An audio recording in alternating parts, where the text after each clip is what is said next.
There was a time when a Scottish lad known as Gondarth would watch this TV show whenever a new episode aired on British TV. He owned a mass collection of videos and DVDs and had 2 successful YouTube channels. But in 2008, that all changed.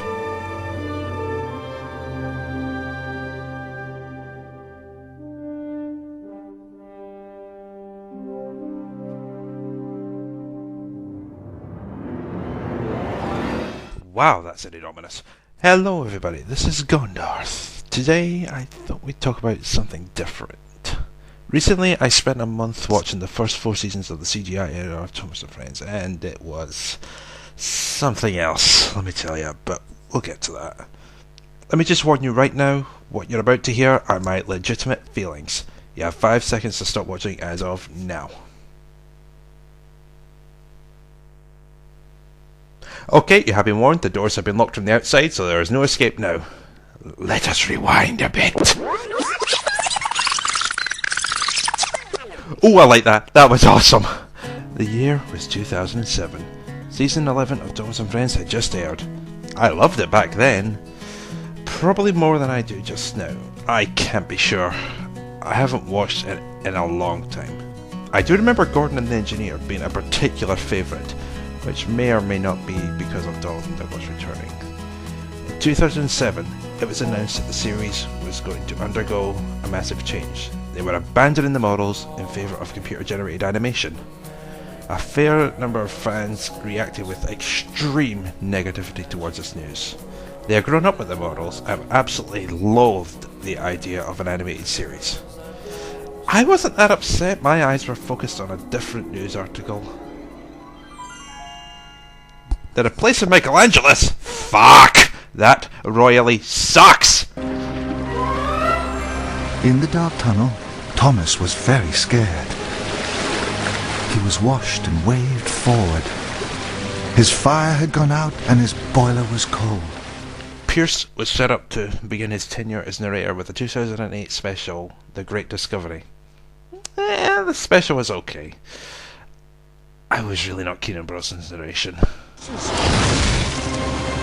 He flew across a ravine and hit the ground with a bump. I really miss Michael. Since the late 90s, Michael had been my favourite narrator. I loved his style, I loved his voices, and he had a fit narrator's voice. Ha! Laughed James. If I came upon a tree, I'd just push it aside. Really? Replied Henry.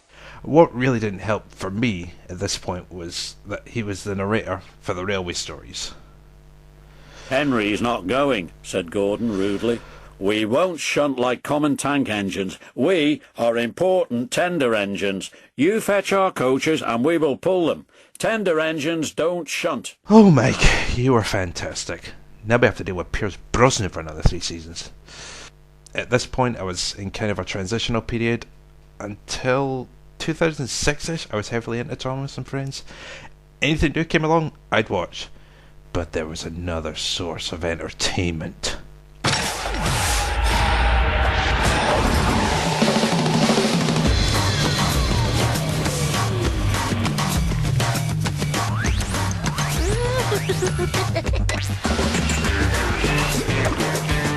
Hello? Hello? Next time, I decide what we're doing. I got you now. You want some more side work? Now where did I park that thing? Here you go, Professor.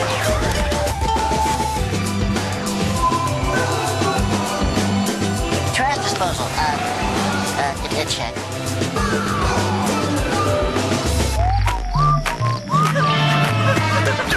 Get to the van!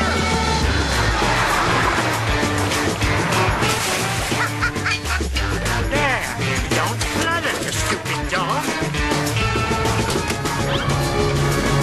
This is Cartoon Network. Let's face it, if you were a teenager in the 1990s or 2000s, you had your eyes on one of 3 channels: Cartoon Network, Nickelodeon, or Disney. For me, it was Cartoon Network. In 2003, I became a regular viewer, and it stuck for several years. You get one of these in your bedroom, and you're going to be watching your favourite channels non-stop. When the news came that Michelangelo was leaving, that probably didn't help my case when it came to Cartoon Network versus Thomas and Friends. Indeed, by 2006, Cartoon Network had virtually taken over, and the only times I was watching Thomas was if nothing good was on, which was a rare occurrence, or if I knew Thomas' episode was airing. Eventually, season 12 aired in September 2008. At this point, I was on vacation with family, or holiday if you're British, whatever. Fortunately, there was an internet cafe on the cruise ship. Fantastic cruise ship it was. Season 12 of Thomas is on YouTube. Oh, fuck it, I'll just watch once.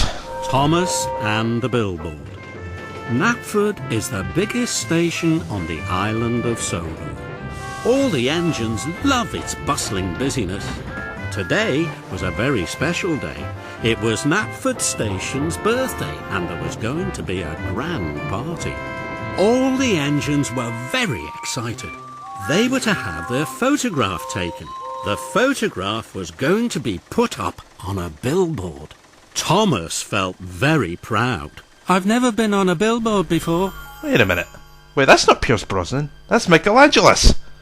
What is going on here? Did they decide to keep him? I was probably as puzzled as any other British viewer. To this day, not a single fan knows why Pierce left after the Great Discovery, leading to the return of Michelangelo and Michael Brandon. Quick, Doc, move, now! Season 12 was good, but something felt wrong.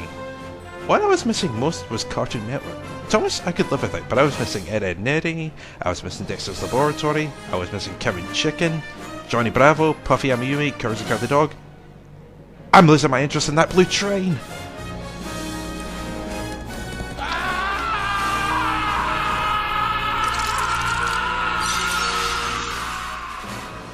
Eventually, news came around and that not only was Thomas moving to a studio in America, but the entire series was going CGI and a voice cast would be added to the show. As someone who grew up with Ringo Starr and Michelangelo, this felt horribly wrong to me. Right, screw it, I'm done. I've seen enough. I'm going back to Cartoon Network. That was my actual reaction back in 2008. I was indifferent to the CGI, but I was not up for hearing a voice cast. Look at that, Gordon. The wind has brought it back to us. Cartoon Network led the way from here, until 2010 at the very least. Even without the TV series, my YouTube channels continued, eventually leading into this channel in 2010. How this one survived 6 years, but the others were gone within 2, I will never understand. Meanwhile, the CGI series blasted on without me. I was hearing a lot of complaints about it. People were seriously not keen on the animation. In 2011, season 15 aired, and this is where the shit hit the fan. To keep up with what I was missing, I was following the reviews of Chris Thompson.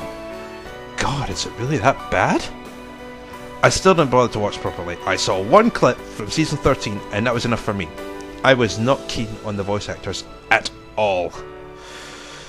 Nothing happened here, the show continued, the complaints continued. Flash forward to 2015, season 6 of Thomas the Multi-Language Tank Engine is in pre-production mode. I offered to let the fans select which episodes I had to make.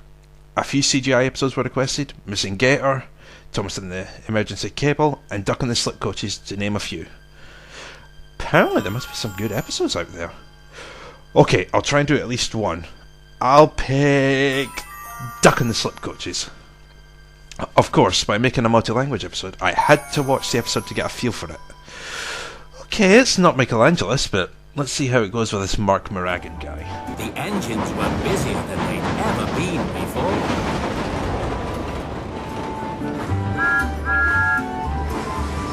Bust my buffers, what a day! I've never seen so many passengers. I don't mind. All the more people to admire my shiny red paint. At this time of year, the Fat Controller would often worry about getting everyone to their destinations on time. All aboard! Come on, James. There's no time for dilly-dallying. Chop, chop. We can't have any delays. Oh. What's this? Oh my! That's enough of that, thank you, Thomas and James. Off you go. Yes, sir. Right, sir. No. Wow, it's actually not bad. He's not Michelangelo or George Carlin, but he's not bad. And you know, the CGI actually looks really good. Yeah, the voices will grow on me. Well, I can safely call out the haters of the CGI. I grew up with the models as much as anyone, and obviously season 1s through 5 would be the best, but come on, the CGI isn't awful, the episodes look great. I just have one problem. I am at least 5 seasons behind. That's a minimum of 20 episodes per season. That's about 100 episodes. Jesus, that's going to take forever. Eventually, The Adventure Begins was released. It was a CGI adaptation of the first 2 books of the Railway series, and was apparently very popular. Okay, I'll bite. Let's have a look. Wow, that was really good. The animation is fantastic. The attention to detail and dialogue is incredible. Even the voices aren't that bad. What's he up to now?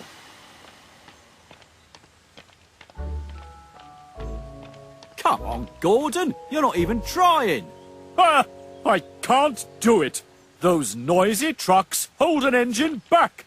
If they were coaches, now that would be different.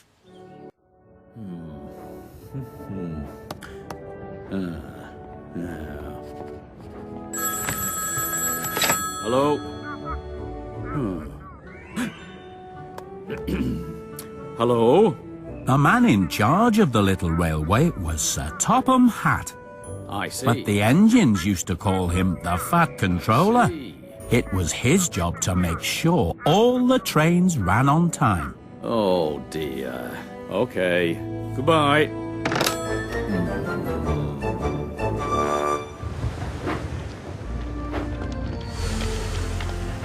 Hello, Edward.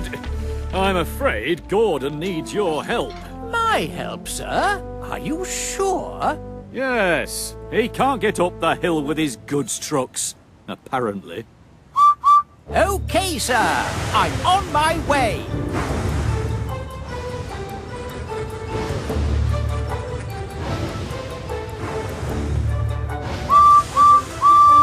Hello, Gordon. I've come to push. Ha! No use at all.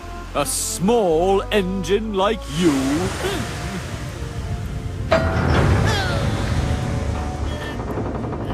Oh, please, Gordon.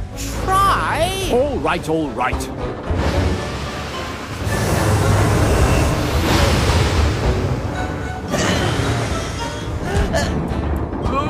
I can't do it. I will do it. I can't do it. I will do it. I can't do it. I will do it. I've done it. I've done it. I've done it. I knew I could do it. Not even so much as a thank you. Here we go into 2016. Season 19 is aired and we're preparing for Season 20. Good reviews here. People are loving the show. Is it possible that they were overreacting to Seasons 15 and 16? Oh fuck it, I have to know! I found this video at the beginning of September. The complete 13th series. Okay, here we go. My first impression? Good morning, James. Good morning, Henry. Where are you puffing to? My God, Thomas's voice sucks. He sounds like a 5-year-old. He should not sound like that! 20 episodes of season 13 and it was just as bland as I remember. But now I have great detail. Plots range from average to just plain awful. Oh fuck me, what have I got myself into? Okay, moving on to season 14. Please be better than that. This lamp will make me look silly. Everyone at the concert will look their best except me. Why? Just why? Why does he not want a lamp? Why is James so blind he can't see 3 feet to his left onto a well-lit platform? That is so fucking stupid! Hello, Edward. Do you want to hear a good joke? Where do crocodiles keep their money? Wait, who is this? And why is he telling awful jokes? Oh god, this character cannot be good. These woods are far too scary. Really? It's just a forest. Why is Toby scared shitless of the sounds of an owl and the wind? For those who haven't seen this episode, I'll just say he goes in and out of the forest 3 times. Every time he goes in, he hears a quote-unquote creepy noise. He reverses out super fast and crashes into Thomas and James's freight trucks. They offer to help, he says no thanks and goes back in. Rinse and repeat. If I bounce along the track, perhaps that sound will soon come back. The sound that makes me smile and giggle. When I puff on tracks that jiggle. Why the hell is Thomas so easily amused by popping noises? Shouldn't he know it's just bottles of lemonade? Why is he so goddamn childish? Once again, I do apologise for this, but these are my genuine feelings from watching these episodes for the first time. Okay, Season 14 sucked. Oh god, here we go. Season 15. There's one way to sum up all Season 15 episodes. Engine is given a job, sometimes something really trivial. Engine gets a stupid idea, Engine goes with said idea, Engine screws up job 3 or more times, realising what he's doing is wrong, but continuing with said idea. Engine gets in deep shit with Sir Topham Hatt. Engine goes, it's all my fault. Engine does the job right, all is happy in the end. That's not the worst of it though. I am Gordon. I am fastest and best, and I pull the express. What the hell is this? Why is Gordon speaking in rhyme? I'm the rescue engine on Sodor for the day. I'm a very busy engine. Stand back, watch out, make way. Wait, they're all doing it? Why are these rhyming bits necessary? They happen 2 to 3 times per episode. Overkill much? Well, hopefully they don't appear in every episode. I must hurry. I must go. Quickly to the country show. Oh my god, I give up. I've lost all hope for Season 15. People may hate the animation, but what really killed Season 15 was the god-awful writing of Sharon Miller. Every episode is the goddamn same with minor differences. Engine gets job, Engine gets stupid idea, 3 or so rounds of stupid unnecessary rhymes, 3 strikes with stupid idea, Engine gets in trouble, Engine admits flaws, Engine does job right, lessons are not remembered from episode to episode. What an absolute waste. Okay, Season 16. Come on, please be decent at least. Hello, Flynn. Well, the rhyming crap is gone. That's good, right? No, the plots are still stupid and terrible, just not as much as Season 15. Well, Season 14 and 15 are the worst right now. Let's see how this goes. There's an episode called The Monster of Brendam. Salty tells one of his bullshit stories about the so-called Monster of Brendam. Percy grows interested and decides to look into it. I can tell straight away that the monster is cranky. It's so fucking obvious. We waste 8 minutes with Percy, and suddenly... There he is. It's tall, like a tower. It turns and it twists. It croaks and it creaks. The monster of Brendam. Then, out of the fog, the monster spoke. Where have you been, you silly steamy? The tables and chairs are waiting. Cranky! Just then, Salty rolled back. That's right, me hearties. Cranky, our very own monster of Brendam. Called it! Christ, these episodes are predictable. Unfortunately, I've grown to expect this. Well, it can't get any worse than this. My turn to make you laugh now, Charlie. Boo! Really, Thomas? Really? That's what you call a laugh? Just rolling up and saying boo? That is downright embarrassing. I know how you feel, Gordon. This is a fucking joke. Hoist my hook! Who's making that noise? Cranky dropped the crates of fireworks, and with a crash and a bang, the crates broke open. Really? Really? Does Sharon Miller not have a clue? That is the most irresponsible and dangerous thing I've seen in Sodor. There are lit fireworks in a wooden crate. Cranky drops the crate and they go flying everywhere. The entire island of Sodor is a fucking health hazard at this point. I'm not one to complain about realism, but come on, that is just the most stupid thing I have ever seen. If I've learned anything from watching the CGI series so far, it's that, apart from Charlie, the worst character is Thomas himself. Every time he is the main character, it's never going to be good.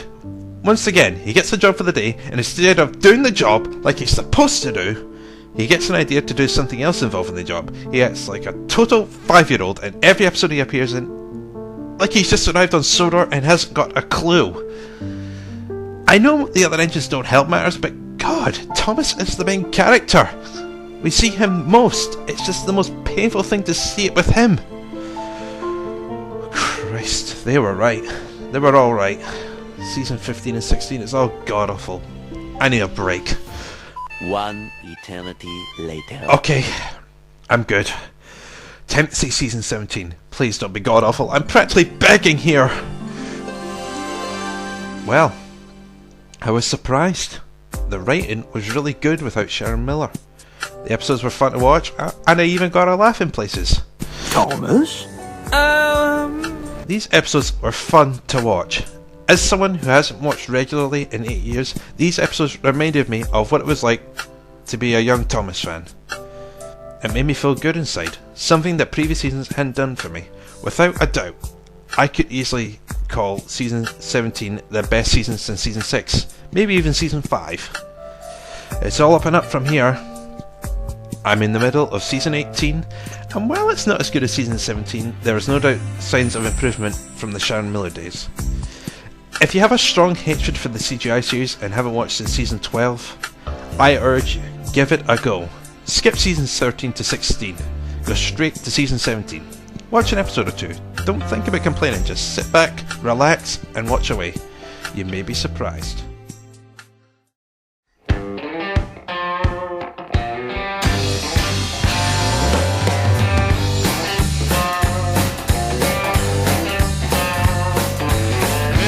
On the street tonight's a lonely place to be, alright, oh Lord.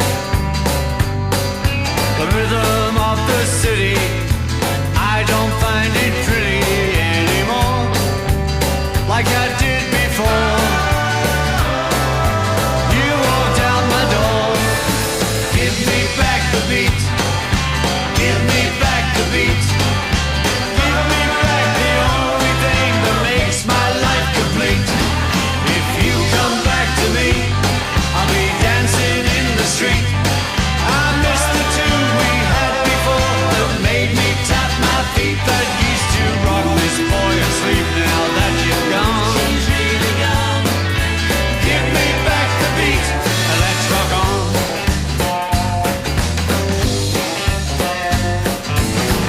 The fastest track to the end of the field is wet and muddy. I shall take the long track there and stay clean for the photographer. Why? My turn to make you laugh now, Charlie. Boo! That was a good one, Thomas. Why do you do this? You're so stupid! Stupid! Stupid! Stupid! Oh, and let's not forget. Behind the trucks, Thomas watched. I'll make Gordon laugh this time. Here I go. Gordon didn't laugh, but Cranky was surprised. Hoist my hook! Who's making that noise? Cranky dropped the crates of fireworks, and with a crash and a bang, the crates broke open. Fireworks fizzed and whizzed everywhere. Bust my bumpers! I didn't want that to happen! You're so stupid! I am Gordon. I'm fastest and best and pull the express. What the hell is this? I'm the rescue engine on Sodor for the day. I'm a very busy engine. Stand back, watch out, make way.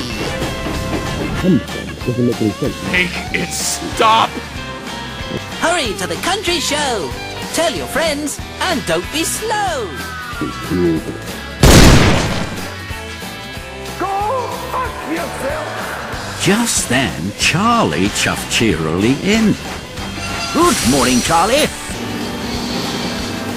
Hello, Edward. Do you want to hear a good joke? No! Where do crocodiles keep their money? I don't know. In a riverbank! You suck! I used to rock this boy